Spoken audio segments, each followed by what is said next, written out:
먼저 대통령님의 모든 말씀을 듣겠습니다. 네, 우리 오늘 복지부 질병관리청 식품의약공안전처 우리 공직자 여러분들 다들 수고가 많으십니다. 약간 긴장되죠? 또 무슨 폭탄이 떨어질까. 그런데 그렇게 생각하지 마세요. 네, 국무회의를 지켜보신 분들은 이제 아실 텐데 제가 무슨 숫자를 외웠거나 뭘 모르거나 이런 걸 체크하는 사람이 아닙니다. 모르면 모른다고 하라니까요. 제가 국무위원들한테 자주 얘기하잖아요. 그거 어떻게 다 합니까? 다 안다는 건 정말 특이한 케이스죠. 숫자를 모두 외울 수는 없어요. 제가 그냥 궁금해서 물어보는 거니까 모르면 모른다고 하세요. 그다음에 담당 실무자가 있으면 실무자가 얘기해 주면 되는 거죠. 제가 경기도에서 이런 방식의 회의를 많이 했는데 제가 다 과장들도 다 참석하게 해서 했습니다. 그리고 실무 현안 회의를 할 때는 담당 실무자까지도 같이 모여서 얘기를 같이 했어요. 거의 효율적이니까. 네, 그러면서 제가 강조한 게 있어요. 국무회의 때도 마찬가지입니다. 모르는 거 아는 척 하지 마라. 모르는 걸 아는 척 하게 되면 판단이 잘못되게 됩니다. 모르는 것도 문제죠. 뭐 알면 더 좋죠. 근데 진짜 문제는 모르는데 아는 척 하는 거예요. 그럼 판단이 왜곡됩니다. 그건 더 나쁜 거죠. 그건 못된 겁니다. 그러니까 우리는 다 남의 일을 하는 사람들이죠. 자기 일을 하는 사람들이 아니에요. 남의 일, 국민의 일을 하는 겁니다. 그것도 대신 국민으로부터 보수를 받으면서 국민에게 충직해야죠. 우리가 충성해야 될 대상은 상사가 아닙니다. 국민이죠. 상사로 표현되는 국민. 가급적이면 저도 국민의 시각에서 한번 물어보는 거예요. 또 국민들이 저한테 물어보라고 요구하는 게 많아요. 저한테 메시지 요새 엄청 많이 옵니다. 최근에 한 이틀 했더니 막 이것도 물어봐 주세요. 저것도 물어봐 주세요. 엄청 많아요. 네. 관심이 많이 높아졌습니다. 오늘 아마 업무 보고의 시청률이 엄청 높지 않을까 싶어요. 요새 넷플릭스보다 더 재밌다는 소리 있던데 그건 아니겠죠. 어쨌든 국민들이 국정에 대해서 관심이 많아진 건 좋은 현상입니다. 여러분께서도 국민에게 보고한다 이렇게 생각하면 좋을 것 같아요. 자, 이제 시작해 볼까요? 임신을 출산을 하고 싶은데 임신을 못하는 사람들에 대한 지원 사업 있잖아요. 네, 난임 부부에 대한 지원 사업이 있습니다. 네. 근데 그게 돈도 많이 들고 하는데 횟수 제한도 있고 그러죠. 현재는 25회 정도까지를 지원해서요. 거의 맥시멈 지원하고 있다고 25회. 보고 있습니다. 아, 그래요? 많이 늘어났네요. 네. 근데 방법이 여러 가지가 있잖아요. 네. 근데 지금은 시험관 방식만 지원해요? 아니면 다른 방식들도 지원해요? 두 가지 방식을 다 지원하고 있습니다. 두 가지가 뭐예요? 시험관하기도 하고 또 시험관하기 말고 다 아까 두 가지라고 했는데 한 가지는 뭐예요? 건강? 네, 다른 것도 얘기하세요. 건강보험 정책부장님 말씀드리겠습니다. 예산 사업이 있고 건강보험 급여로 하는 사업이 있는데 그 방법은 인공 임신, 그 다음에 신선 배아, 그 다음에 냉동 배아 이렇게 세 가지 방식이 있습니다. 네. 어떤 사람은 이런 방식, 어떤 사람은 저런 방식, 또 개인적 선호도 있을 것 같아요. 나는 이렇게 해볼래. 네, 제가 이거 왜 물어보냐면 한의학도 이 처방이 있는 것 같은데요. 네, 한의학 분야에서도 난임 지원 사업을 하고 있습니다. 아, 그것도 보험 처리가 돼요? 국가 지원이 있어요? 현재 한의학 쪽은 보험 급여는 되고 있지 않습니다. 근데 검증은 된 건가요? 유효성이? 근데 일단 허용을 한 거잖아요, 그죠? 한의사들이 지원하고 있고 지방에서도 지원하고 있는 지방들이 있는 걸로 알고 있는데요. 이제 이게 객관적으로 과학적으로 입증하기는 좀 쉽지는 않아서 이제 효과가 있다라고 말씀은 하시지만 이제 누구나 인정할 수 있는 효과를 좀 더 보여주시는 게 필요할 것 같습니다. 이것도 한의사 업계에서 물어봐 달라고 한 건데. 네. 보건부 우리 공직자들 중에 네. 의사 자격 가진 사람들이 많이 있죠. 네, 한 10여 명 되는 것 같습니다. 그밖에 안 돼요? 그 간부들 중에? 예, 10여 명? 본부만 따지면은 그렇게 많지는 않습니다. 근데 그중에 한의사 있어요? 한의사도 있습니다. 있어요? 몇 네. 분이나 있어요? 제가 알기로는 이 중에 한의사 계시면 손 한번 들어보세요. 저희 사무관이 한 분 계시는데 오늘 사무관? 참석하진 않았을 것 같고요. 사무관은 참석할 만한 자리가 못 되죠, 아직. 네, 그렇습니다. 사무관 한 사람? 한의학 정책과 후에는 없습니다. 한의사. 네. 어디 없다고요? 과장급 국과장이라고 간부에는 해야 없고, 돼요. 네, 네, 네, 네. 그러니까 과장급에는 없다. 과장이 서기관 아니에요? 예, 그렇습니다. 서기관입니다. 네, 서기관 이상은 없고. 부의사관도 과장합니다. 아, 그래요? 약간 뭔가 감정이 실린 발언 같아요. 네. 제가 전에 이번 말고 저번 대선에 나올 때인데 탈모약 지원을 해주겠다고 공약한 일이 있거든요. 근데 이번에는 제가 안 했어요. 그래도 저한테 왜 약속해놓고 안 지키냐 그래서 내가 저번에는 했지만 이번 약속하지 않았다 이렇게 말하기 어려워서 네 그러고 넘어가고 있는데 이 탈모도 병의 일부 아니냐. 그래서 젊은이들이 많이 쓴다고 하더라고요. 그거 혹시 검토해 보셨어요? 지금 이제 아마 의학적 이유로 생기는 탈모는 의료보험, 건강보험에서 원형 탈모 같은 건 치료를 지원을 하고 있는데요. 이제 약간 유전적인 요인으로 생기는 그런 탈모의 경우에는 이제 의학적인 치료하고는 연관성이 떨어지기 때문에 건보급여는 하고 있지는 않은데 비급여 진료에 탈모나 여드름이나 비만 치료제가 좀 많이 쓰이고 있는 것은 사실입니다. 유전적이지 질병이라고 할 수 없고 유전적 요인에 의해서 생긴 속된 말로 대머리니까 안 해준다가 원리인 것 같군요. 그러면 유전병은 그것도 유전이 의한 건데 이걸 병이라고 할 거냐 아니냐의 개념 정리에 관한 문제 아닌가요? 그러니까 어떤 논리적 증상이 문제는 있거나, 아닌 것 같아요. 예, 증상이 있거나 뭐 생명에 영향을 주는 그런 질환이 아니라고 보기 때문에 이제 급여를 하지는 않고 있는 거고요.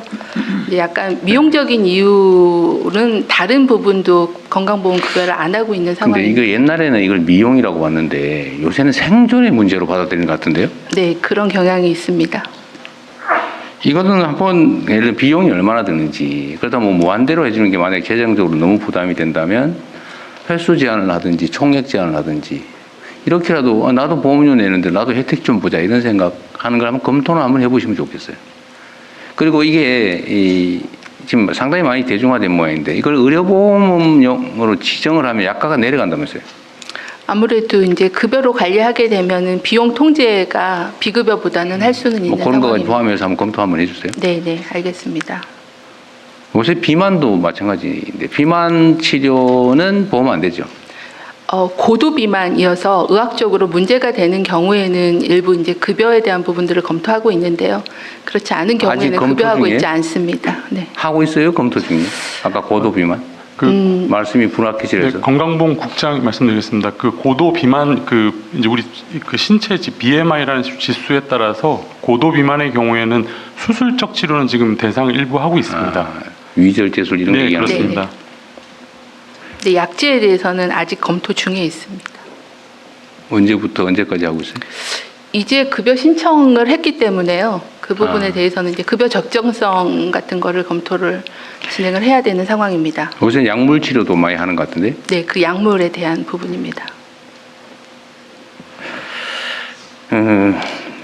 하여튼 세대 간에 이 보험료를 냈는데 나는 혜택이 없다 이런. 그런데 나는 정말 이건 절실한데 이걸 왜 안 해주냐. 이 문제는 고민은 좀 해야 될 것 같습니다. 이 정책에 있어서는 이 포퓰리즘을 많이 피해야 된단 말이에요. 네. 근데 지금 사실 우리 국민 개개인 입장에서 생각해도 내가 중증에 대해서 치료를 받지 못한다. 그럴 상황이 발생할 수 있다는 게 더 문제 아닙니까? 네. 예를 들어 의사가 진짜로 저기 없어요. 신경외과 뭐 예를 들어 흉부외과 이런 사람이 없어서 뭐 개복 뭐 가슴 여는 이런 수술 못 한다. 내가 그런 병이 중병이 걸렸다. 그 치료 못 받고 의사가 없어가지고 응급실 뺑뺑이 막 돌다가 죽었다. 이런 상황을 맞이하느냐? 아니면 내가 감기 치료 그냥 약 사 먹으면 되거나 뭐 이럴 때는 병원 안 가고 또는 1,500원 낼 거 2,000원 내고 이렇게 해서 내가 좀 더 부담하는 걸 내가 감수할 거냐? 네. 를 합리적으로 판단해야 될 거 아닙니까? 네. 논쟁을 해서라도. 네. 그래야 정상적인 사회가 되잖아요. 그렇게 해야 재원을 마련할 수 있잖아요. 중증 환자에 대한 보상을 제대로 하려면 뭔가 재원을 딴 데서 절감을 해야 되는데 네. 그것도 꼭 필요하지 않은 비용은 좀 줄이자 라고 하는 점을 우리 국민들께서도 좀 이해를 해 주셔야 된다 그 말이죠. 네, 맞습니다. 그렇다 보험료 계속 올릴 수도 없고 안 해도 될 지출은 좀 줄이자 라는 얘기도 보건복지부 장관님이 설득을 좀 많이 해보세요. 네, 그러겠습니다. 국민연금을 첫 보험료를 이제 내주면 그 후에 이제 못 내더라도 나중에 소급해서 보험료를 내면 연금 가입 기간이 늘어나잖아요. 네. 근데 이렇게 되면 상당히 많은 이익이 있는데 연금 수혜가 커지는데 제가 이걸 성남시장 할 땐가 연금보험공단에서 일하신 직원이 한 사람이 저한테 그걸 슬쩍 알려줬어요. 이거 우리 연금보험공단 가족들만 하는 거예요. 이거 애들한테 빨리빨리 가입시키세요. 그럼 한 번만 내면 나중에 몰아서 내면 됩니다.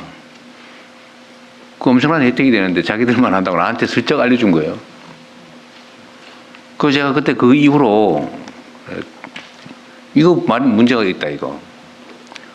복지 정책이라고 하는 거는 공평하게 기회 줘야지. 그 중에 좀 표현이 그러긴 하지만 동작 빠르고 소위 약삭 빠르고 또는 정보가 많은 소수만 혜택을 보고 나머지는 혜택을 못 보면 이게 정책입니까? 도박하는 것도 아니고 옳지 않잖아요. 아야 모두에게 똑같이 기회를 주든지 네. 이걸 아는 사람이 거의 없어요. 지금은 그래도 좀 알게 된 것 같아요. 이게 막 대선 공약으로 막 논쟁이 되고 제가 이걸 대선 공약으로 청년들한테 첫 회를 대신 내주겠다 이랬더니 뭐 국민연금을 고갈시킨다는 등 그래서 그런 비난이 공식 언론에서 제기가 됐는데 나는 그 얘기를 들으면 진짜 기가 막혔거든요. 아니 그러면 그 제도를 아예 없애버리든지 싹 숨기고 동작 빠르고 정보 많은 사람만 혜택 보게 하는 게 그게 정의로운 거예요? 그 많이 알리면 나쁜 짓이야? 그 지방자치단체가 그거를 우리 성남 시민이라도 야 이거 가입 빨리 시켜줘가지고 혜택 보게 해야 되겠다니 야 왜 성남 시민만 그렇게 하냐? 도둑놈이다. 국민연금을 훼손하는 거다. 뭐 이런 주장을 하더라고요. 이게 말이 안 되잖아요 이게. 국가정책을. 그래서 이것도 첫 보험료를 지원한다고 이렇게 돼서 그거보다는 좀 나아지긴 했는데 네. 왜 이렇게 하냐. 누구나 소급해서 납부할 수 있게 해줘야 되는 거 아닙니까? 아니면 제한을 하든지 아니면 뭐 그 기간을 절반으로 줄인다든지. 지금도 응급실 뺑뺑이 많죠. 현재도 그 이송병원을 못 찾는 경우들이 네, 몇 왕왕 시간씩 있습니다. 앰뷸런스 타고 돌아다니다가 앰뷸런스에서 사망했다 이런 기사도 있는 것 같아요. 네. 그런데 이게 저번에 그 코로나 때쯤인가 언젠가부터 이게 뺑뺑이가 문제가 되기 시작했는데 코로나 때문에 원래는 대한민국에는 응급실 뺑뺑이라는 개념이 없었죠. 왜 없었냐? 병원에서 진료를 거부를 못하게 돼 있었죠. 네. 그런데 그 코로나인지 언젠지 지나면서부터 우리 병원에 담당 의사 없어요. 우리 병원에 지금 인력이 안 돼요. 역량이 안 돼요. 라면서 거부를 하기 시작했어요. 그죠? 옛날에는 그런 식의 거부가 허용되지 않았던 걸로 알거든요. 이송 가능한지를 확인하는 법 개정은 2011년에 이미 법의 근거는 있었는데요. 그 전에는 그냥 구급차가 이송을 하고 거기서 또 전원하는 체계를 했는데 그래서 지금은 코로나 때 그 부분이 좀 더 합리적인 것 같은데 불합리한 결과가 됐지 않나 싶어요. 제 생각에는. 그게 뭐냐면 한번 보십시오. 생각 한번 해봅시다. 119 구급대원이 119 신고를 받고 가족들하고 환자를 태우고 그 아마추어들이잖아요. 뭐 프로가 아니잖아요. 네. 그 사람들이 이제 보호 관리 하에 병원을 가요. 병원을 가서 이 환자 이러고 있는데 하니까 병원에서 우리 그 담당할 의사 없어요. 네. 라고 내보냈어요. 그래가지고 다시 이 차를 돌려가지고 다른 병원에 또 막 연락을 해요. 우리 병원은 오늘 휴일이라서 지금 할 수 없어요. 그럼 또 딴 데 막 해요. 그러고 돌아다녀요. 그래가지고 뭐 저번에 다른 도시로 갔다는 얘기도 있고 막 그러잖아요. 네. 몇 시간 치료할 정도 병원이 없어서 네. 인근 시도로 가는 경우들도 있습니다. 그런데 이게 맞냐? 아니면 일단 병원에서는 119 구급대원하고 가족들보다는 그래도 낫잖아요. 그럼 거기서 일단 받아서 되는 대로 응급처치라도 하면서 다른 병원을 수배해서 전원을 시키는 게 정상 아닙니까? 옛날엔 그렇게 했잖아요.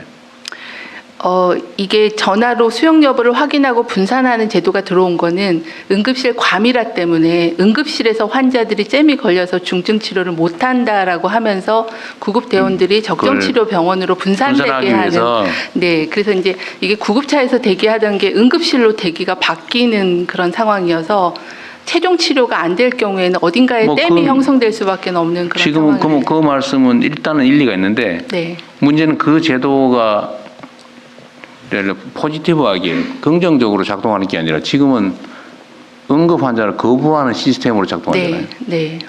그 뭐 대책이 있어야 되는 거 아닙니까? 어디 왜 환자와 119 구급대원이 환자를 싣고 병원을 찾아 돌아다닙니까? 구급대원이 일일이 병원에 전화하는 것은 적절하지 않다고 생각합니다. 그런 이송과 전원을 연결해주는 그런 컨트롤 타워를 하는 그런 상황실에서 병원에 대한 매칭과 선정을 하는 것들이 적절하지 일선에 있는 구급대원이 환자를 응급처치하면서 전화까지 하는 건 적절하지 않아서요. 그래서요. 중증 응급 환자인 경우에 특히 중증인 경우에는 광역 상황실이라는 데서 병원을 매칭할 수 있게, 그러니까 구급대원은 광역 상황실에 전화를 하면 광역 상황실이 병원을 매칭해서 시간 안에 병원을 선정해 줄 수 있게 컨트롤 타워를 만드는 게 중요할 것 같습니다. 얘기가 중요한 게 아니라 현실은 지금도 몇 시간씩 뺑뺑이를 돌다가 죽잖아요, 길에서. 그거 어떻게 할 거냐고요. 그러니까 적정 치료 병원을 찾아주는 것을 구급대원이 개별로 하는 게 어렵고. 아니, 지금은 그래서 어떻게 할 거냐고요. 그러니까 지금도 벌어지고 있는 현상이잖아요. 네네. 네. 그럼 대책이 뭐예요? 대책은 지금은 이제 이 구조 설명을 잘 해주셨는데 네네. 지금 그렇게 하고 있는데 안 되는 거잖아요. 네. 그 대책은 말씀드린 대로 병원 전 단계에서는 이송 전원을 조정할 수 있는 컨트롤 타워를 좀 더 명확하게 만들고 정보 시스템을 붙이는 거와 최종 치료를 하는 그 자원을 효율적으로 매칭을 해야 되거든요. 모든 의료기관이 다 24시간 수술이나 시술을 할 수 없기 때문에 중증 질환별로 의사들의 네트워크를 만들고 순환 당직을 만들어서 오늘은 이 시술은 어디서 할 수 있다라는 것들을 미리 좀 정해서 매칭하는 걸 강화할 수밖에 없습니다. 자다가 갑자기 내가 배가 아픈데 네. 이게 도대체 담당 의사가 뭔지 무슨 과인지를 어떻게 압니까? 일단 병원에 가서 그래도 네. 조금 응급 그 119 대원보다는 나은 사람이 봐줘야 되는 거 아니에요? 네, 네. 근데 지금 안 봐주고 돌아다닌다니까요? 그러니까 구급대원은 진단을 하지는 않고요. 이 환자가 얼마나 위중한지 중증도를 보고 거기에 맞춰서 병원을 가게 되는 거거든요. 그러니까 그게 네. 병원들을 쭉 늘어놓고 이 병원 중에 어디로 갈지 어디에 어떤 인력이 있는지를 119 대원이 어떻게 합니까? 그러니까 그거를 광역 상황실에서 판단해서 매칭을 하겠다라는 겁니다. 구급대원이 여하튼 전화를 그러면 걸지 않게. 네. 설명은 아주 이론적으로 정치한데 현실은 하여튼 여전히 구급차를 타고 돌아다니다가 사람들이 죽어간다. 문제가 있는 거잖아요. 네. 현재는 그런 구조가 작동하고 있지 않아서 더 그래요? 그렇습니다. 만들어놨는데 작동을 안 한다? 네. 하여튼 뭔가 대책을 좀 세우십시오. 그 알겠습니다. 119 구급대 응급실 뺑뺑이 문제는 별도로 보고를 공무회의에 한번 해주세요. 자, 연금관리공단 대통령님 네. 아까 산하기관 들어가시기 전에 네. 아까 질병관리청장께서 보고를 못 하고 그래요? 질병관리청장은 예. 보고 아직 안 했는데 좀 이따 할게요. 여기 있잖아요, 여기. 예. 질병관리청을 사랑하시나 봐요? 아닙니다. 제가 진행을 미스한 바람에 아까 이 못하셨습니다. 장관님이 질병관리청 출신이라서 거기에 편애를 하는 게 아닌가 생각이 얼핏 들었습니다. 예. 기금운영본부의 투명성, 공정성이나 또 유능한 사람을 채용하는 거나 이런 것들은 잘 하고 있겠죠. 예, 사실은 이제 기금본부가 꽤 부패의 여지가 있어서. 네, 전주에 내려오고 난 다음에 조금 정착에 좀 어려움이 있었습니다만 지금은 굉장히 안정돼 있고요. 인원도 많이 좀 늘어나서 그 결과가 높은 수익률로 나타나고 있다고 하는 걸 말씀드립니다. 시간을 좀 주시면 좀 아까 장관님 그런 답변할 때 의례적인 말씀 말고. 네, 그런 말씀 드리고 싶었는데 제가 산하기관 이 다음 순서라서 네. 참고 있었습니다. 간단하게 하세요. 예. 사실 지금 현재 우리나라 아주 간단하게. 네, 네. 국민연금의 누적 그 적립금이 1,361조 원입니다. 우리나라 GDP 51%에 해당하고요. 올해 국민들이 낸 보험료가 62조 원입니다. 그런데 아까 장관님 아까 말씀하신 것처럼 올해 벌어들인 수익이 200조 원을 넘을 걸로 예상합니다. 이게 대단한 일인데 이런 일들을 해내는 그런 조직과 사람들에 대한 국민들의 좀 관심과 격려, 네. 또 보상이 필요하다는 말씀드리겠습니다. 안 그래도 내가 그 얘기를 좀 하려고 했는데요. 이게 이제 기금 운용, 예를 들면 주식이나 또 채권이든 이거 운용하는 사람들 있잖아요. 이 운용하는 사람들이 일단은 투명해야 되고, 혹시 이거 가지고 자기 누구처럼 자기 개인적으로 주식 사놓고 그것도 기금에서 사고 이런 짓 하면 안 되잖아요. 예, 그건 엄격하게 통제하고 네. 있습니다. 예. 근데 그런 것도 못하게 해야 되지만 또 한편으로는 실력 발휘를 하면 보상이 충분히 되는데 보상이 충분하지 않으니까 여기서 공부 열심히 한 다음에 다 나가가지고 민간 운영하는데 다 가버린다는 설이 있더라고요. 예. 그렇게 안 되게 보상 체계도 좀 충분히 만들면 좋겠습니다. 예, 지금 국민연금의 그 운용력들의 평균 급여는 과거에 비해서 굉장히 좋아졌어요. 현재 성공 보수나 이런 게 좀 약간 약한 모양이더라고요. 예, 좀 그 성과 보수라고 성과 할까요? 보수, 예, 네. 그게 조금 약한데 그거 이번에 규정을 좀 바꿔서 네, 좀 그렇게 더 하십시오. 내년부터 더 많이 지급할 계획입니다. 저 돈 많이 벌었는데 엉터리 보상 많이 줬다 욕 안 할 테니까요. 그거 좀 많이 좀 혹시 도와주십시오. 비난 받으면 이사장이 잘 방어하십시오. 알겠습니다. 예. 자, 그다음에 한국사회보장정보원 어디 있어요? 예. 마이크. 여기는 국가데이터처하고의 업무 뭐는 관계는 어때요? 이제 국가데이터처가 생겼잖아요. 네, 거기하고 한국사회보장정보원 예, 그 데이터 정보 교류는 좀 활발하게 하고 있습니다. 독자적으로 존속할 필요가 있다. 네, 좀 자신이 없어 보여요 목소리에. 아니 뭐 제가 없으라는 얘기 아니니까 당황하지 마세요. 네. 데이터 과학에 기반한 질병관리 서비스 혁신도 추진해 가겠습니다. 이상으로 보고 마치겠습니다. 네, 수고하셨습니다. 워낙 잘하고 있어가지고 뭐 우리 장관님 원래 친정이라서 그런지. 여기는 하나만 물어보고 넘어갈게요. 이것도 역시 썰이에요. 물어보라 그래서 물어보는 거예요, 내가. 고혈압, 당뇨 이런 거 예를 들어 기준치라고 하는 게 있잖아요. 일단 요걸 넘어서면 약을 먹어야 된다. 그 기준치가 점점 엄격해져 가지고 약 안 먹어도 될 사람이 자꾸 약을 먹게 된다. 그거는 뭔가 다른 이유가 작동한 거다라는 주장에 대한 의견은 뭐예요? 지병상이 입장 접근한 난처해요? 게 접근한지 모르겠지만요. 네, 네. 그 보건의료적 이제 그런 그 연구에 대한 성과들이 누적되면서 이제 점점 더 큰 데이터셋이 만들어지고 그러다 보니 더 조기에 적시에 그런 중재를 가하는 것이 환자 개인의 건강과 이 집단의 건강을 향상시킨다는 데이터들이 누적되고 있습니다. 그런 근거에 기반한 정책으로 이해하는 게 맞는 것 같습니다. 근데 내가 그 문제 제기를 하는 사람들 입장에서 한번 물어본다면 그게 왜 투약자가 늘어가는 방향으로만 작동을 하고 투약자가 죽는 방향으로 작동을 안 하죠? 그런 뭐 의약품을 활용한 그런 의료적 중재라는 부분이 뭐 모든 것을 다 이렇게 모든 것을 다 설명할 수는 없지만 또 건강 관리 같은 그런 생활 습관의 개선 같은 부분들도 당연히 중요합니다.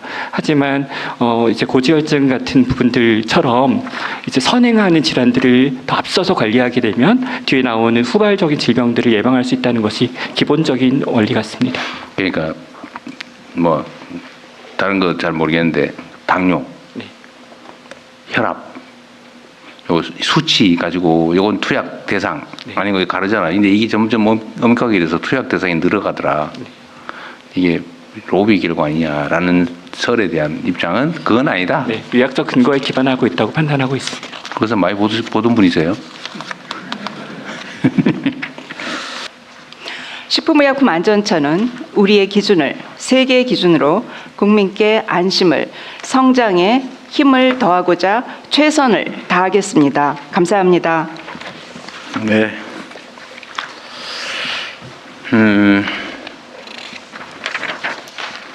식품의약품안전처는 전에 자원 무슨 그 불났을 때 네, 국정자원. 네, 자원 불났을 때 별도 시스템을 만들어가지고 민원 처리를 했다고 하던데 네. 그 담당자가 누구예요? 그 담당자 여기 김익상 팀장님 아마 와 계실 겁니다. 김익상 팀장님 어디 계신가요? 네, 아주 훌륭하게 잘 처리했어요. 예, 감사합니다. 박수 쳐주세요. 아니 뭐 물어볼 게 있어서 그런 거 아니에요? 너무 잘하셨다고. 예, 감사합니다. 네, 응급조치로 홈페이지를 만들어서 대응을 하셨다고 그래서 아주 잘했습니다. 전에 국무회의 때도 내가 얘기를 듣긴 들었는데 자, 식품의약품 안전처는 자주간 속도를 좀 내서 아까 말씀하신 대로 전 세계에서 제일 빨리 심사 처리할 수 있게 하십시오. 네, 꼭 반드시 달성하겠습니다. 인력 채용은 그때 얘기된 대로 하고 있어요? 지금 인력 채용을 단계적으로 하게 되어서 이번에 207명을 1차 채용했고요. 아, 그래요? 내년에 또 나머지 바로 또 추진하려고 합니다. 200명이나 벌써 다 채용했다고요? 아니요, 이제 그 인력 확정을 공고를 확정을 1월부터 했다고? 나가게 네. 됩니다. 네. GMO 완전 표시제 있잖아요. 네. 이거 속도가 잘 안 나던데 내가 이상하게 내가 당대표 할 때부터 하자고 했는데도 한다 그러면서 잘 안 돼요. 법안은 통과됐어요? 네, 법안이 통과됐고요. 지금 이제 좀 더 소비자들의 의견과 산업체들의 의견을 듣고 있고 2월 달에 행정 예고가 되게 되면 8월에 GMO 그 개정안이 고시가 되게 됩니다. 그러면은 하반기에 좀 더 설명회를 해서 제도는 12월에 시행됩니다. 내가 먹는 음식이 유전자 조작 그 곡물로부터 나온 거냐? 네. 아니면 그야말로 조작 없는 그냥 그 자연 상태? 거기 정상적인 식량으로 만든 거냐? 최소한 그걸 알고 선택할 수 있게 해줘야 되잖아요. 우리나라에 근데 저항이 많죠. 이거 하려니까. 네, 근데 우리나라에서 그 GMO 6개가 있습니다. 식용이 6개가 있는데 그 6개는 다 식약처에서 사실은 안전성 평가는 통과한 것인데 소비자의 알 권리를 위해서 지금 만든 것이고요. 지금 대두하고 옥수수가 주로 들어오고 카놀라, 면화, 알팔파, 사탕수수는 거의 들어오지 않기 때문에 대두하고 옥수수로 만든 그러한 1차 가공 식품에 대해서만 지금 좀 더 논의를 집중하고 있습니다. 그러면 식물 중에서 유전자 조작하는 품종이 곡물 종류가 네. 6개밖에 없어요? 식약처에서 식품용으로 허가한 것은 6가지인데요. 지금 대두하고 옥수수가 주로 만 톤, 이게 210만 톤, 뭐 125만 톤 그렇게 들어오는 겁니다. 내가 물어보는 거는 네. 아까 6개라고 얘기를 해서 네. 유전자를 조작해서 생산하는 그 곡물이든 식물이든 네. 이건 6개밖에 없느냐 아니면 그 외에도 많으냐? 그 외에도 많을 것 같은데. 그 외에도 많겠지만 식품의약품안전처가 안전성을 평가해서 통과한 것이 6개라는 것입니다. 아니 어느 나라에서 예를 들면 아무도 모르게 고구마를 유전자 조작을 해가지고 생산을 하는데 모를 수도 있잖아요. 그 수입 검사에서 그런 것들이 다 걸러지는 그런 체제라서 지금 그렇게 허가되지 않은 것은 전혀 들어올 수가 없습니다. 굉장히 깐깐하게 보고 너무 있습니다. 지나치게 예를 들면 크다든지 너무 지나치게 품질이 좋다든지 하는 건 일단 한번 의심해 봐야 되는 거 아니에요? 그런 것들은 다 유전자 분석을 저희가 해요? 다 차세대 염기서열 분석을 하면 다 잡아낼 수가 그래요? 있습니다. 네. 그럼 믿어도 돼요? 네, 믿어도 되십니다. 저는 믿으려고 노력하죠. 이게 안전성 평가를 통과한 것인데 소비자들의 안심을 위해서 지금 이 법안을 들어오는 한 식품은 것입니다. 다 검사해서 유전자 조작했는지 안 했는지는 다 확인된 거다. 그런 것들이 다 지금 들어오는 것들은 다 저희가 확인을 다 하는 그래요? 것들입니다. 그리고 이상한 것 같은 거는 다 그 평가원 같은 데서 심사를 합니다. 알겠습니다. 뭐 믿어야지 뭐. 맞겠죠? 하여튼 유전자 조작 식품인지 아닌지를 표시는 하게 하자. 못 쓰게 하는 건 어려우니까. 네. 표시는 하게 하는데 지금 어제인가 그저께 농식품부 뭐 식량국장인가 그분 얘기를 들어보니 네. 지금 주로는 사료, 이건 뭐 사료는 그렇다 치고 네. 사람이 식용으로 쓰는 데는 식용유, 콩식용유. 콩식용유. 콩식용유는 GMO다. 콩 식용유가 대부분 GMO가 있는 것들이고요. 옥수수도 좀 옥수수유도 옥수수는 일부 있을 수 있습니다. 옥수수는 아까 사료에만 아닙니다. 옥수수가 식용으로 들어오는 옥수수가 있는데 지금 그것도 GMO가 있어요? 네, 옥수수 그러니까 대두, 옥수수, 카놀라 이렇게가 이제 좀 우리 식용으로 많이 지금 이런 식용유로 가공식품으로 되는 거고요. 면화, 알팔파, 사탕수수는 거의 들어오지 않기 때문에 저희가 안전성 평가를 했지만 별로 의미가 없습니다. 시장에서. 여하튼 GMO냐 아니냐를 이제 구분을 해야 될 거 아니에요. 나 이게 GMO 아님 이렇게 네네, 네네. 써라 이 말이에요. 네.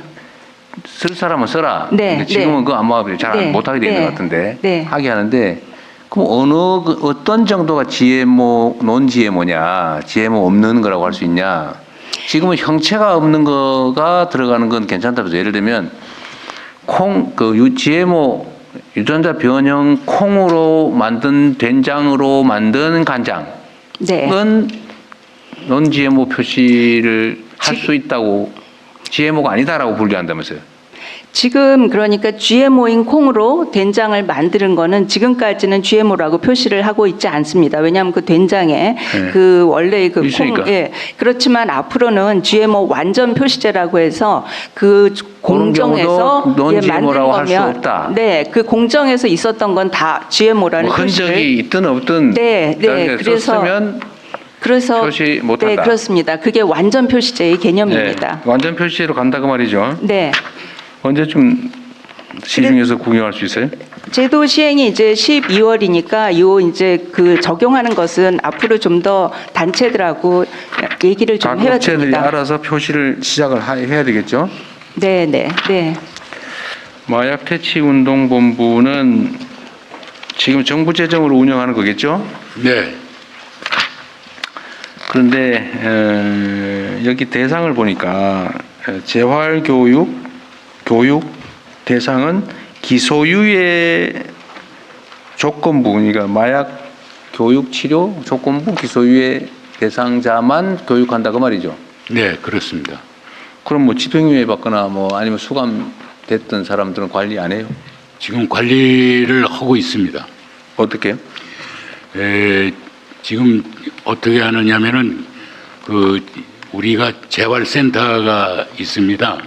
재활센터에서 그 교도소하고 또 법무부 보호관찰소 뭐 이런 하고 협력을 해가지고 그게 재활교육이라고 써놓은 이 항목인가요?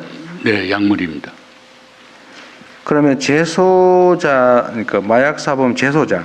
네, 재소자는 의무적으로 하는 거예요? 아니면 선별적으로 하는 거예요? 재소자는 각 지역에서 저희가 이제 17개 센터가 있습니다. 그냥 결론부터 네, 의무적으로 하는 거예요? 일부만 골라서 하는 거예요? 의무적으로 합니다. 다? 모든 재소자는? 네, 그걸 여기 마약 퇴치 운동 본부가 다 맡아서 합니까? 아니면 나눠서 합니까? 나눠서 합니다. 또 하는 데가 어디 있어요? 보호관찰소. 보호관찰소. 네, 보호관찰소는 마약을 이제 끊고 교육하고 뭐 훈련하고 막 그래야 되잖아요. 마약을 끊으려면. 그런 걸 한다는 건가요? 그렇죠. 보호관찰소에서는 감시만 하는 거 아니에요? 보호관찰소가 하는 일은 네, 감시도 하고 내가 말하는 건 또- 재소자. 재소자들 이제 교육도 좀 시키고 우리 또 마태본부에서 또 교육도 합니다. 내가 물어보는 거는 재소자에 대한 그런 교육이나 이런 게 의무냐 아니면 선별적으로 하느냐 한다면 그거를 이 기관 혼자서 하느냐 다른 데하고 같이 하느냐 나눠서 하느냐 그거 묻잖아요. 네, 같이도 하고 이게 뭔 말이에요? 저희가 합니다. 저희가 주로 아까 제가 미리 얘기했잖아요. 주로 뭐 이런 식 표현하지 말라고 하면 맞으면 나눠서 하면 나눠서 하고 혼자 하면 혼자 하는 거지. 그게 뭐 주로 혼자 하는 게 어디 있어요? 나눠서도 합니다. 어디가 하냐고요, 나눠서? 보호관찰소나 이제 법무부 또 우리 센터 이렇게 해가지고 나눠서 합니다. 재소자들을. 네. 근데 보호관찰소는 출소한 사람을 대상으로 관리하는 기관 아닌가요? 근데 무슨 지금 저 수감 중인 마약 사범을 보호관찰소가 관리를 합니까? 저희가 보호관찰소는 이제 주로 이제 형무소에서 집행유예 받고 나온 사람들 주로 이제 교육을 하고, 나머지 우리는 이제 마태본부는 교육을 집중적으로 하고 있습니다. 원장님, 제 담당 국장이 보충 설명 드려도 네. 되겠습니까? 여기 있습니다. 정확하게 그냥 네. 주로 이런 소리 하지 예, 말고요. 교정 시설에 있는 재소자들에 대해서는 저희가 교도소랑 협의를 해서 찾아가는 상담 서비스를 하고요. 그리고 퇴소 한 달 전에 재활 서비스를 받고자 하는 희망하는 사람들한테 저희가 운영하고 있는 함께 한걸음센터에 연계해서 케어 서비스를 받고 있는 실정입니다. 그러니까 지금 내가 궁금했던 게 그 점인데, 지금 마약 사범들이 지금 엄청나게 폭증을 해가지고 골치가 아플 정도라고 법무부에서 그러길래, 과연 여기에 대해서 마약 사범들에 대한 재활치료는 재소자에 대해서 하고 있나 안 하고 있나 내가 궁금해서 물어본 거예요. 재소자에 대해서 법무부랑 상의해서 하고 있고요. 그게 전원에 대해서 하는 게 의무적으로 하는 게 아니고 선별적으로 하고, 그것도 본인이 원하는 경우에 그렇습니다. 하고 있는 것 같아 말하는 거 들어보니까. 맞습니다. 교도소마다 희망하는 데가 있고 그걸 어디서 하고 있어요? 저희가 8개 권역을 나눠서 그 권역별 지방 교도소 그리고 그 권역을 케어하는 저희 함께 한걸음 센터가 같이 하고 있습니다. 함께 한걸음 센터라고 지역 거점 재활 사회재활 서비스 그 센터입니다. 마약 퇴치 운동본부는 지금 재소자에 대해서 하는 거예요, 안 하는 거예요? 거기에 파견하는 강사들, 인력 관리 그리고 강사들 보내주는 그런 행정적 지원 업무를 하고 있습니다. 지원 업무를 하는 거고. 그렇습니다. 네. 그러면 집행유예로 출소한 사람들에 대해서는 보호관찰소는 관찰 업무를 하는 건데, 이번에 기소유예된 사람은 몇 시간 동안 해라고 의무적으로 돼 있으니까 할 거고, 그걸 여기서 맡아 한다는 얘기 같고. 그렇습니다. 집행유예로 석방된 사람들은 그럼 방치돼 있는 거예요? 아닙니다. 선도조건부로 걸리면 6개월 동안 저희가 제공하는 재활교육을 의무적으로 받아야 되는데, 집행유예 선고자들도? 그렇습니다. 왜냐하면 기소유예를 조건부로 걸을 때는 기소유예하고 해당됩니다. 집행유예를 구별을 못 하시는데. 집행유예 중에 집행유예는 해당 안 됩니다. 기소유예만 해당됩니다. 그러니까 기소유예는 내가 써놨으니까 읽어 봤고요. 네. 집행유예의 경우는 석방되면 방치되는 거예요? 아닙니다. 선도조건부 기소유예를 걸리면 제가 잘못 기소유예하고 집행유예를 지금 구별을 못 하잖아요. 집행유예는 법원이 판결로 선고하는 거고, 기소유예는 검찰이 풀어주는 거예요. 네. 제가 착각해서 수강명령하고 착각을 했는데요. 법원에서도 선고 후에 수강명령을 내리는 경우가 있습니다. 그런 경우만 하고. 네, 이런 때도 저희 재활교육을 받을 수 있습니다. 어쨌든 마약 사범에 대한 재활치료 문제는 좀 복지부 차원에서 법무부하고 협의를 해서라도 좀 강화를 해야 될 것 같아요. 갔다가 이게 감옥 갔다 나오면 다 다시 한다는 거 아닙니까? 네, 저희도 국립정신병원에서 또 마약에 특화돼서 치료도 하고 있는데요. 법무부하고 협의하고 또 식약처하고 협의해서 범부처 대응 방안을 마련해 보겠습니다. 그거는 법무부하고 상의를 좀 해서 별도로 좀 저한테도 보고를 한번 해주면 좋겠습니다. 나 이거 얘기하려고 준비했는데 말을 못하면 안 되겠다 싶은 분 있으면 하세요. 없어요? 나중에 뒤에 가서 또 딴 얘기 하지 말고. 네, 한 명만 할게요. 네, 말씀하세요. 질병관리청 만성질환관리국장입니다. 네. 제가 만성질환뿐만 아니라 저희 국에서 희귀질환도 관리를 하고 있는데요. 여기서 2018년부터 저희가 희귀질환 지정을 하고 있는데 1389종에 43만 5,292명이 지금 지원을 등록을 하고 있습니다. 근데 의료비 지원 대상은 이 중에 4.3%에 불과합니다. 그래서 기준 완화라든지 특히 부양 의무자 기준 완화 정책 이런 것들을 저희가 하고 있고, 또 특히 진단 검사와 관련해서는 올해 4개월분 지원을 했습니다. 내년에 5개월분 예상인데 이걸 확대를 하려고 하면 예산 증액이 좀 필요합니다.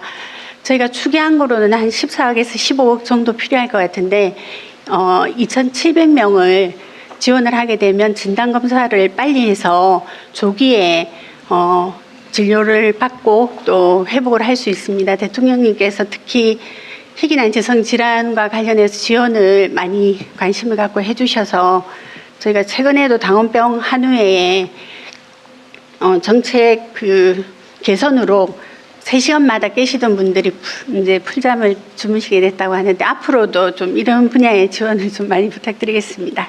감사합니다. 네.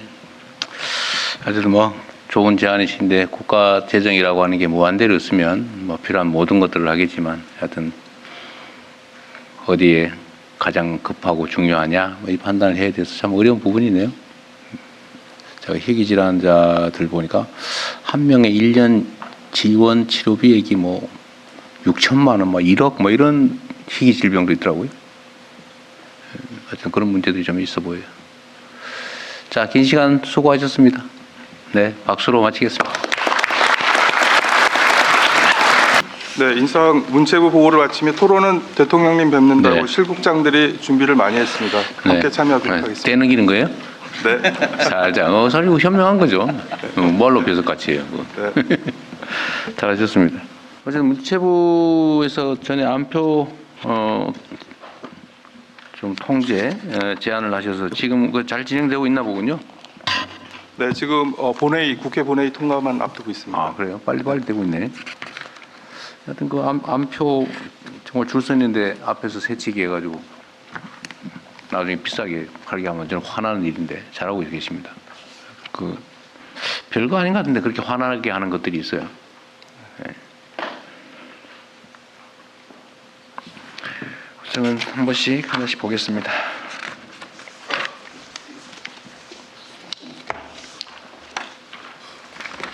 제가 전에 우리 장관님한테 그 말씀 한번 드렸는데 K 컬처, 그러니까 한국적 문화, 한국적 문화를 산업으로 키우자. 그리고 또 현장에 계시던 분을 장관으로 모셨더니 순수 문화예술은 어떻게 되는 거냐, 아니야 버리는 거냐, 뭐 이런 지적이 많이 있었다고 그랬잖아요. 어쨌든 그 걱정도 틀린 걱정은 아니에요. 소위 돈 되는 것만 하고 돈 안 되는 거 안 한다는 말이냐는 의구심을 가질 수 있잖아요. 그 점에 대해서는 어떤 보완책들을 좀 가지고 있나요? 뭐 이 정책 안에 뭐 들어 있긴 할 텐데 좀 기본적으로 누가 설명 좀 해줄래요? 기본적으로 K컬처의 기반이 되는 것은 기초예술이라고 생각합니다. 그렇죠. 그래서 기초예술 단순한 지원의 개념이 아니라 K컬처의 어떤 기반을 다지는 개념으로 저희는 바라보고 있습니다. 그래서 하나의 투자의 관점으로 기초예술을 지금 적극적으로 지원을 하고 있고요. 그 부분이 계속 토양이 강해져야 K컬처를 이끌어 나갈 수 있는 그 사람들이 계속 나올 수가 있습니다. 그래서 기초예술에 대한 투자는 K컬처 산업의 기본적인 R&D라고 생각하고 있습니다. 네. 그 예산 규모는 좀 어때요? 그 순수 문화예술 분야에 대한 예산 지원 규모는? 예, 문화예술정책실장입니다. 손 좀 들고 얘기하십시오. 오른쪽 왼쪽 좀 해주세요. 네, 내 기준으로. 네, 문화예술정책실장입니다. 그 순수예술 쪽 관련된 예산은 작년도에 6,500억에서 7,400억으로 900억 정도 늘어났습니다. 그래서 한 15% 정도 늘어났습니다.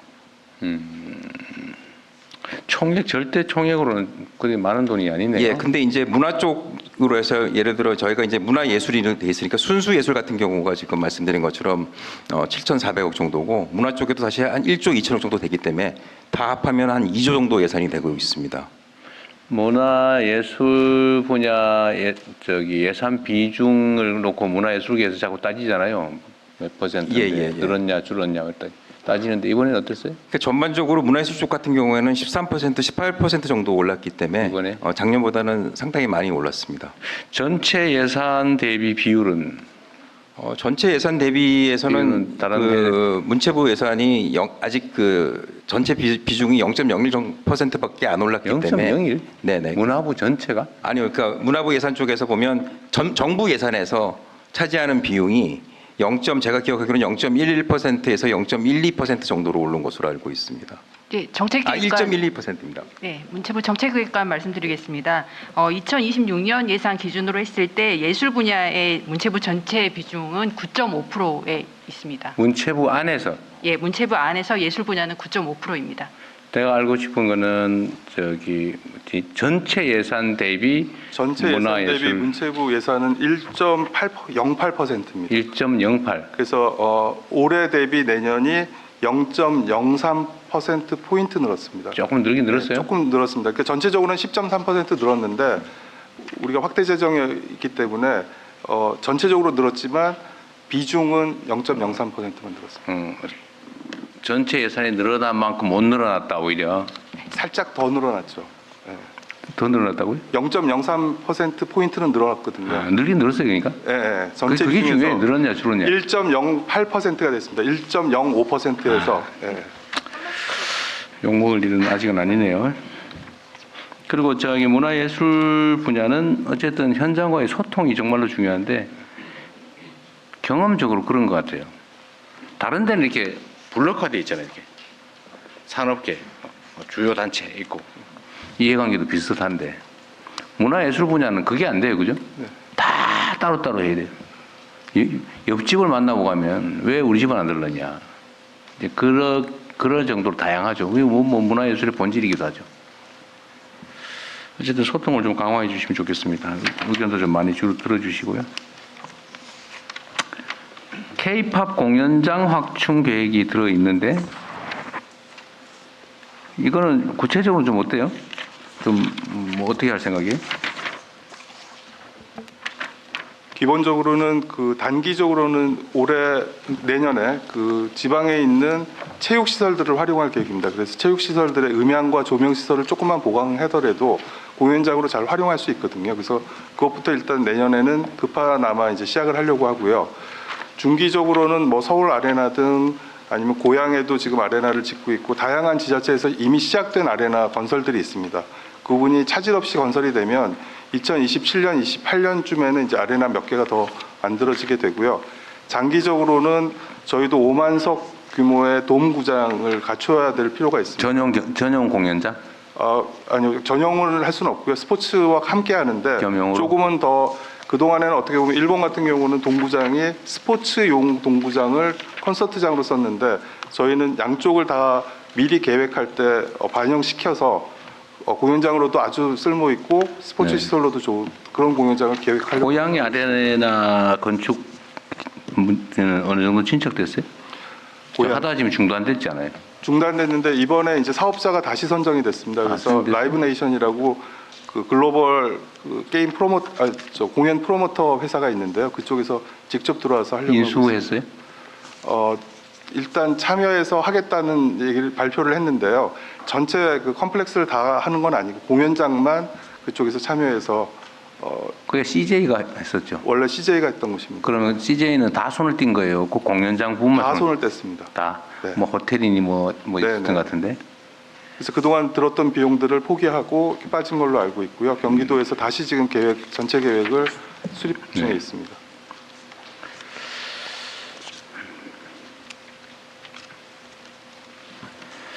문화 분야의 14페이지인데 콘텐츠 산업 전문 인력 양성 목표 5년간 10,000명.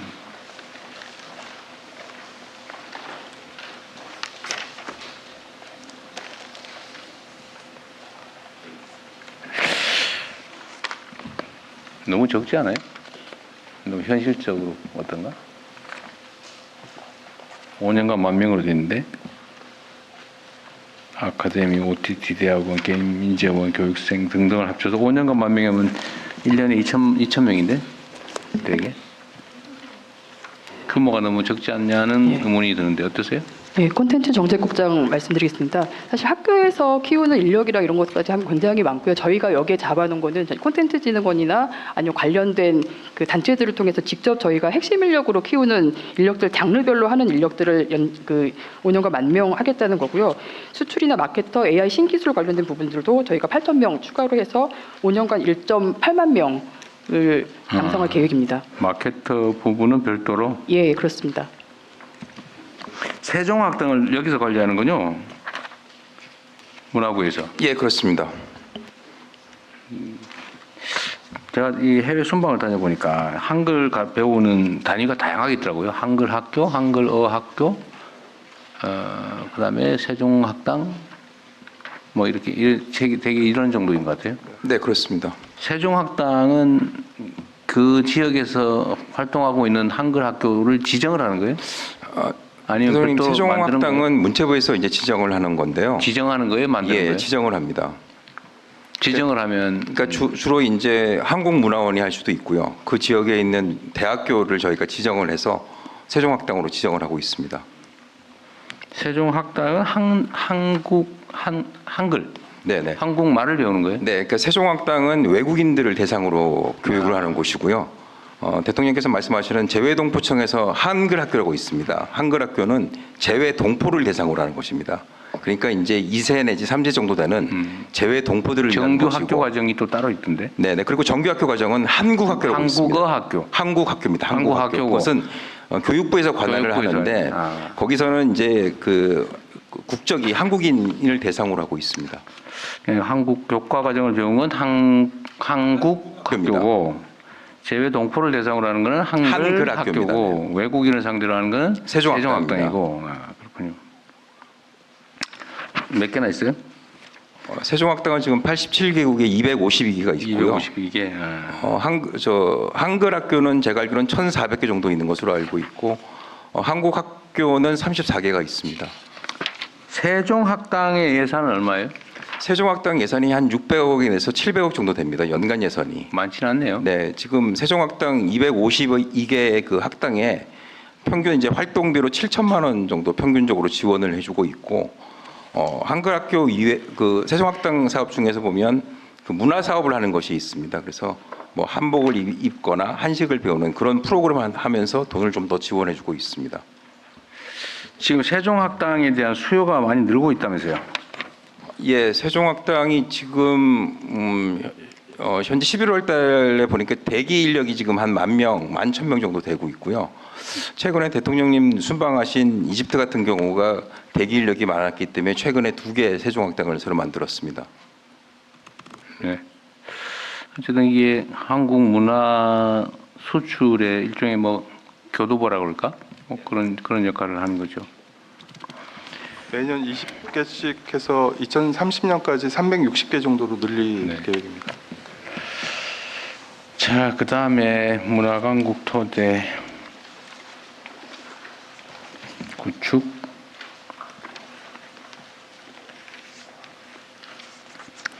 까만 3번의 기초예술 창작 지원. 지필 공간 제공. 이거 지금 현재 실제로 지필 공간을 제공하는 게 얼마나 있어요? 이거 뭐 금년도에는 보통 이제 도서관, 지역 서점 이런 등등해서 76군데 상주 공간이 있습니다. 그래서 각 공간마다 작가 1명씩 상주하고 있는데 내년도에는 100명 정도로 늘릴 예정입니다.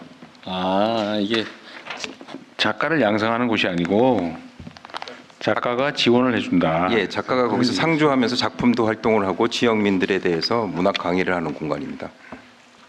네. 전문적으로 그렇게 모아놓고 하는 데는 충북 진천에 있는 그 전문 지원 시설이 있습니다. 그쪽에서는 이제 스토리 창작자 지원들을 할 수 있도록 하고 있고요. 네.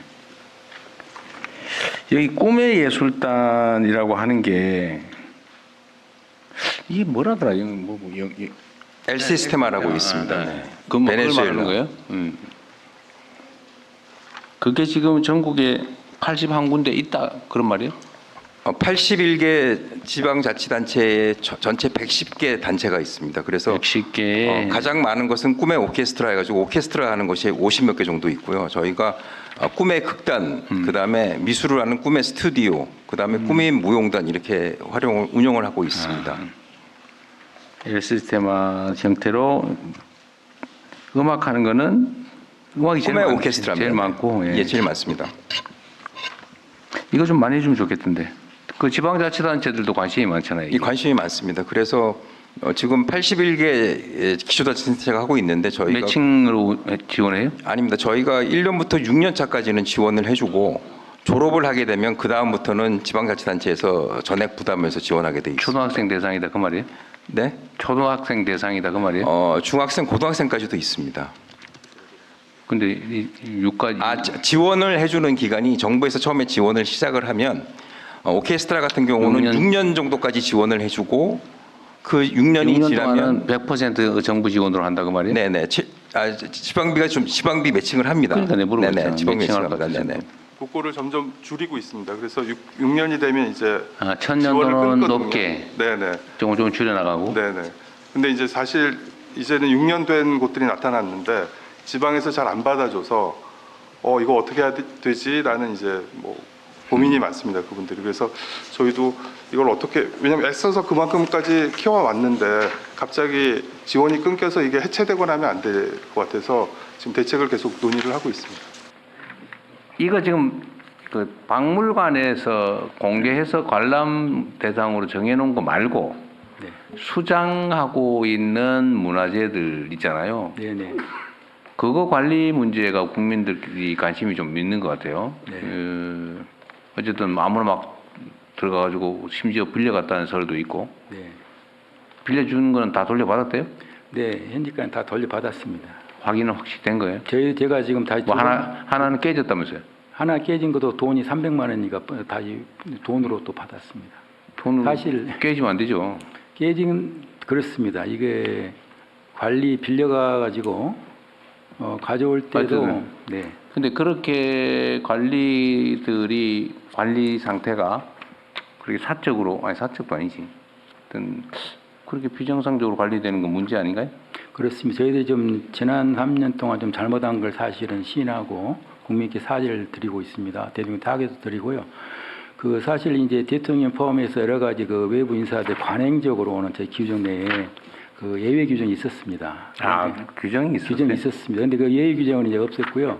또 하나는 저희들이 이제 앞으로는 저희 내부적으로 봐서도 일단은 관람 저희들이 이제 그 매 한 분기씩 하든지 한 달 한 번씩 해서 그러한 관람 얘기라든가 아니면 관람인 그리고 우리 요청되는 사항을 공개하도록 하랍니다. 네. 어쨌든 저는 모든 행정은 국민의 눈에 맞아야 된다. 네. 거기에 뭐 국장이든 장관이든 대통령이든 특권층이 아니잖아요. 네네. 물론 합리적 이유가 있으면 국가 경영을 위한 국정을 위한 합리적 필요가 있으면 그게 당연히 예외적으로 처리해야 되겠지만 그게 아닌 거라면 당연히 동등하게 합리적으로 국민 눈에 맞게 해야 될 것 같아요. 네, 그래서 이번에 제도를 다 바꿨습니다. 네, 그쪽에서 한번 얘기해 보세요. 예, 고충처리 국장입니다. 보고 어디 드리겠습니다. 계세요? 네. 말씀하십시오. 네, 저희가 국민신문고로 1년에 들어오는 민원은 약 1,300만 건이 되고요. 그 내용 중에는 이제 질의 건의 이런 것들도 돼 있는데 이제 고충 민원이라고 해서 이제 이의 신청하거나 그런 것들이 억울하다, 338만 건 정도 되고 그 중에 대통령께서 말씀하신 반복해서 들어오는 건 150만 건 정도로 추산하고 있습니다. 저희가 150만 명쯤 되는 거예요? 예, 그 정도 되는데 그 150만 건이 들어오는 거고요. 저희가 그렇게 반복적으로 민원을 제기하시는 분들은 저희가 파악한 분 바로는 한 5천여 명이 되고 5천 명. 예, 되고 있습니다. 그러니까 이제 뭐 이것도 일부의 경험이니까 일반화할 수는 없는데 이 반복 집단 민원들 아니면 악성 민원들 있잖아요. 이거는 오해에 기반한 경우가 많더라고요. 네, 그렇습니다. 안 되는 건데 객관적으로 보면 안 되는데 본인은 억울하다. 이거 되는 건데 차별을 받았다. 억울하다. 이렇게 생각하는 경우가 많잖아요. 예, 많이 있습니다. 근데 정말로 객관적으로 믿을 만한 사람으로부터 진지하게 객관적 근거에 의해서 충분한 시간을 들고 얘기를 많이 들어주면 신뢰가 생기니까 그렇게 충분한 시간을 가지고 충분히 근거를 가지고 제대로 잘 설명하면 상당 정도는 해소될 수 있을 것 같거든요. 예, 그렇습니다. 그런 건 좀 해보셨냐는 거예요? 저희가 지금 권익에 들어온 그런 악성 민원이라든가 특이 민원은 저희가 직접 처리하고 있는데요. 다른 기관에서 공무원들이 시달리고 있는 분들도 꽤 있는데 그렇죠. 그분들을 도와주지는 못하고 있습니다. 근데 다행스럽게 이제 대통령께서 관심을 가지셔서 올해부터는 저희가 각 기관에서 그 악성 민원인으로 괴롭히고 있는 분들의 그 민원을 저희가 직접 받아서 처리하고 도와줄 수 있게 됐습니다. 저희가 1월 달부터는 할 수 있을 것 같습니다. 그러니까 인력을 좀 보강을 해서라도 그게 국가적 낭비단 말이에요. 그 똑같은 사람이 아까 그 위원장님 말씀처럼 10,000건씩 내려면 그 맨날 쓰고 시간 보내는 것만도 얼마며 사회적 비용이 얼마나 커요? 그 신문고 시스템을 이용해서 20만 건 낸 분도 있습니다. 20만. 그러니까 근데 그런 사람들이 뭐 개인적으로 보면 좀 안 됐기도 하고 일면 좀 밉기도 하고 그럴 수는 있는데 그것도 우리 국가가 보듬어야 될 우리 국민들이잖아요. 근데 대개의 경우는 첫 출발이 불신을 받는 어떤 처분이나 처우를 당하니까 불신이 생겨가지고 이제 아무도 안 믿고 뭐라고 말을 해도 반발하고 다시 항의하고 내가 요구하는 거 안 들어주는 건 다 나쁜 거고 점점 이렇게 악화돼 가잖아요. 어느 단계에선가는 끊어줘야 되는 거죠. 그게 진짜 민원인을 위해 주는 길이긴 한데 업무량이 너무 많죠, 사실은. 예, 그렇습니다. 그래도 해야 될 일 아닌가 싶어요. 예, 권익위가 그런 일을 그 보람을 가지고 하고 있습니다. 그래서 올해도 저희가 시범적으로 한 20명 정도의 시민 상담관을 채용해서 그분들이 이제 그 악성 민원에 시달리는 공무원도 도와주시고 악성 민원인들을 설득하는 작업을 저희가 해보고 있습니다. 그래서 성과가 좀 있어서 내년도에는 본격적으로 좀 해보려고 합니다. 그러니까 이 반복 민원 제기자들에게 어쨌든 한 2-3시간 시간을 들여서 정성과 시간을 들여야죠. 들어주는 거 제대로 들어주는 게 절반이니까. 예, 그렇습니다. 그렇게 하나를 무마를 하면 몇천 건의 민원을 줄일 수 있잖아요. 예, 그렇습니다. 그 본인도 이제 그걸 접으면 일상생활로 돌아갈 수 있는 거고. 예, 그렇습니다. 저는 그게 귀찮은 일을 처리하는 게 아니고 저는 국가가 해야 될 중요한 의무 중에 하나라고 생각합니다. 그게 국가권익위원회를 만든 이유 아니겠어요? 그 통상의 민원 업무는 기피 업무로 생각되지만 권익위는 그 민원 업무를 보람으로 생각하면서 즐겁게 하고 있습니다. 진짜요? 그렇습니다. 아니 저번에 어디 사무관 훈련인가? 아니 어디 세종 왔다가 그 중에 그 갈등 조정관 예. 그 사람이 있었는데 그 사람은 진짜 그렇게 생각하고 일하는 것 같더라고요. 예. 서상원 사무관이라고 그때 대선장님께서 오찬을 네, 옆자리에 앉아있던 네, 사무관인데 예, 잘하는 사무관입니다. 네. 대통령실로 빼갈라 그러다가 말았는데. 저희한테 필요한 또 자원이기도 네. 합니다. 예.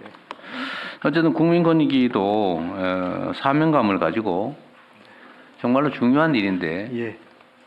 중립적으로 정말 국민 중심적으로 국민의 눈에 맞게 잘 해주시기 바랍니다. 예, 보고에서 말씀드린 대로 현장을 직접 저도 많이 나가서 조정을 성사시키기도 하고 저희 국민들의 목소리를 경청하고 있습니다. 네, 지금 전담 민원 상담 처리 전담 직원을 20명 뽑았다 그랬어요? 악성 민원에 대응하기 위해서 네. 저희가 이제 시범 케이스로 네. 퇴직한 이제 공무원들이나 행정사 이런 네. 분들을 저렴하게 쓸 수 있어서 그렇게 그러십시오. 그것도 애정 있는 사람들 뽑아가지고 충분히 정말로 애정 갖고 들어줘야 돼요. 예, 그렇게 하겠습니다. 네. 그리고 악성 민원이라고 말하지 말고 다른 명칭을 한번 연구해 보세요. 저희가 그 특이 민원이라고 특이 저희가 민원, 네. 하고 반복 민원, 특이 민원. 얼마나 힘들겠습니까, 본인들도. 예. 네.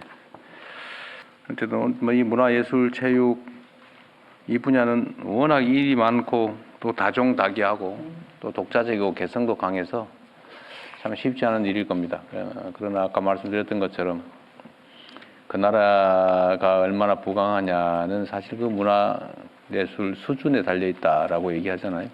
더군다나 이게 앞으로는 대한민국 산업 경제 발전의 중요한 축이 될 것 같습니다. 여러분들이 맡고 있는 일이 매우 중요한 일인 만큼 자부심 가지고 최선을 다해주기를 부탁드립니다. 뭐 언젠가 또 길지 않은 시간에 다시 업무 보고를 할 기회가 있을 텐데 그때는 좀 더 발전적인 얘기를 할 수 있기를 바랍니다. 수고하셨습니다. 고생했습니다.